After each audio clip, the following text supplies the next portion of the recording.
So I'm a board certified psychiatrist and have helped over 250 psych NPs gain clinical confidence in their psychiatric diagnosis skills, treatment skills, and actually helping their patients get better results and improving their income at the same time. So in this video, I want to cover how you can buy back your time to master psychiatry. And I first came across this concept when I was in undergrad, and I have this friend whose father is a cardiologist. And the friend was telling me that the guy would mow his own lawn. And I remember thinking that that's kind of weird. So he was like, already mid 60s, like his health is somewhat declining. And so it was stressful for him to mow the lawn just on a physical basis. Yet he would be mowing the lawn, but he was a cardiologist. And I was like, why doesn't he pay someone to just mow the lawn for him? His time is worth hundreds of dollars an hour. And so instead of, he could just work one more hour and he could pay for like 10 lawn mowings, not just one. And that concept always stood out to me in the back of my head. And then in medical school, I started running into this issue where I felt like I didn't have enough time to study. And of course, everyone's like, oh yeah, be more efficient with your time.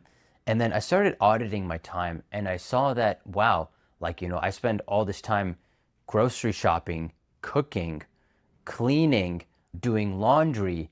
I'd be driving out to the gym. We had a gym that our school gave us access to, and that was about a 15-20 minute drive for me. And so I'd be going to the gym 4 or 5 times a week. And then I realized that there's a gym that's right across the street from me, and its membership is $30 a month. And I was like, wait, so if I just pay $30 a month, then I can just go to this gym and I can literally save like almost an hour each day that I could spend towards studying. And then that concept always stuck with me, but I was too scared. Like I didn't spend a lot of money, and I kept all those tasks going. Now I'm an attending psychiatrist. And so here I get my laundry delivered, all my food I get delivered as well. I have minor cleaning, but like when I need to do more deeper apartment cleaning, I'll hire a maid. I don't drive anywhere now. But if I do need to go somewhere, then I will Uber or take the subway in New York. And I have so much more time. And now this time that I spend for either working on my business, on learning psychiatry, or doing enjoyable activities that I like and kind of refeed my soul. So I remember I was watching a podcast with Mr. Beast, and he said that all of his time is dedicated to making exceptional YouTube videos. And the only time that he doesn't do that is when he is trying to like relax and de-stress and just kind of recover his mind so he can recharge for that. And so I was like, wait, all these top entrepreneurs, these top people, like that's what they do. A lot of the top surgeons, like they don't spend their time doing a lot of the BS stuff in their life. They need to spend their time doing surgery, and everything else is a secondary. So I want to share this concept with you because you can use it to really become a master, an expert, an outstanding psychiatric clinician, which I assume is your goal. So what you want to do is basically you want to get your time back. It's called buy back your time. So you want to get your time back. So how do you get your time back? Well, first, you have to do this thing called a time audit. And what does this mean? This basically means that you have to find out all the things that your time is going towards that are not serving you or your long-term goals. And I'll share, for example, for me, that comes to cooking. So I'm someone, I don't enjoy cooking at all. And in med school, I was spending hours cooking and like trying new recipes and things and like meal prepping and all this stuff. And I was like, wait, I don't enjoy like cooking every single day at all. And so now I only cook the most basic meals. And if I want anything more complex than that, I'm just going to order. So cooking, cleaning.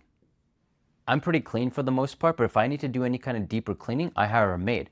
Laundry, this one's a huge one for me. Laundry was wasting hours each week, getting the clothes, folding them after they were done, putting them in the wash, waiting for it, I remember when I was in residency, the laundromat was actually a different location. I didn't have one in my building. So I'd have to drive to this new location, bring all my clothes in, and then do that, then wait for it, et cetera, et cetera. And now I just get someone who picks up my laundry. Grocery shopping, I remember in med school, I would spend hours at Costco every 1 to 2 weeks going and like picking out stuff. And I'm like, wait, I can just get that all delivered. And so basically the whole point is that I was able to cut out all my tasks just by paying a little bit of money for it. And if there's one thing I regret, that I wish that I had spent extra money when I was in medical school to get these tasks taken care of. So that way I could have spent more time learning medical school and doing better in med school and either learning medicine or having more free time to relax.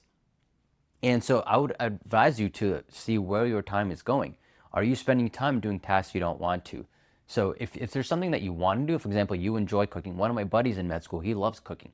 And so like he loved cooking like recipes and he loved hosting. So it's great. Like that works out for him. So that gave him intrinsic joy. But if there's tasks in your day that don't give you any intrinsic joy, it's not worth it. So now for me, for example, something that's really helped me from a business point is my social media content. My parents actually upload it. So they'll upload this YouTube video, they'll upload clips. And so now that's freed up a lot of my time so I can focus on seeing my patients and coaching my PMHNP students. Like that's what's the higher priority for me. So for you, right, if you do this, then all this time that you have, you can use this extra time to master psychiatry, because this is what's going to be your focus. So you might think that, hey, I don't want to spend money here because, this is all expensive. Well, I have two things to that. One is that you're spending a resource anyway. So if you're not spending money, you're spending time. And money comes back. When you get your next paycheck, money will come back, but time will never come back. And so you're consuming time, which is a unit that we will never have again in our lives again. We only have a finite amount of it. And then second, you will make more money by mastering psychiatry. So this is going to help you make more money. I have a separate video covering this concept, but basically the better you get at psych, the better you get better hiring opportunities, you'll get promoted, you can get better patients for your private practice, you can keep the patients in your private practice, you can go lecture, you can teach. Like there's so many ways that now if you master psychiatry, you can make way more money than you would save by doing all this stuff. So just like my friend's dad with the cardiologist, this should be your focus. If you want to become a great psychiatric clinician, this needs to be your focus, is mastering psychiatry. And so the way you do that is by auditing your time to make sure that your mental bandwidth is going towards mastering psych. There's many ways that this can help you, right? So working more, right? So as psychiatric providers, our time is worth hundreds of dollars per hour. And so if you just work one more, that will take care of all that. You can spend time networking. So spending the time networking can help you get a better job, can help you get a promotion, can help you get more patients in private practice, can lead to other business opportunities, right? So all of these things will lead you to mastering psych. Studying. So you can just spend more time learning and studying and educating yourself in your craft, because you've probably observed that school is only going to teach you so much, and the rest of the learning that you do for psychiatry, you have to do your own. So why not give yourself the best advantage here? So for your practice, right? So building a practice. So if that's an interest of yours, if you want to build a practice, that requires time. For example, something that I realized, especially as a business owner, I have my own practice, I have a coaching program, is that it was really hard for me to build my practice as I was working. When I was working a full-time job, like I was done with the day and like I didn't have that much energy left to build it. But then when I have a lot more free time, for example, when I transitioned away from my employed job to now being fully self-employed, I had so much more free time to dedicate to building my practice, to marketing, to mastering psychiatry. Like that's when I really got good at integrative psych, was when I had all this time available so I could learn about supplements and holistic care. And I was able to build my coaching business on as well. So all of these things came from auditing my time and getting rid of tasks that I don't want to do, and enjoyable tasks. So if you're able to enjoy your time more, if you enjoy time with your hobbies, your passions, your kids, your family, traveling, whatever it is, that is actually going to help you master psychiatry, because then you're going to be more refreshed.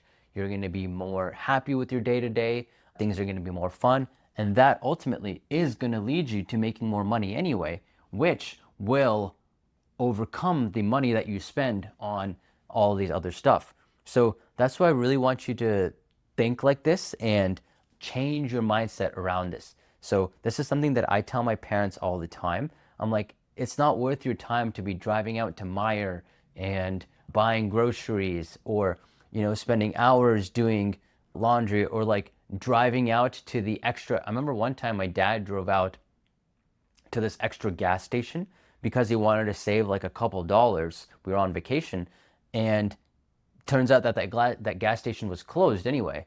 And so we wasted like an hour that we could have spent with our family. Like, we're out there for a wedding, we're on vacation for a wedding. We could have spent with the wedding party, etc. Because now we just wasted that time, and that time was more precious than that saving a couple dollars. So this is such a concept I truly strongly believe in, and I want to impart it to you so that way you can use it in your life to help become the best psychiatric clinician that you can be.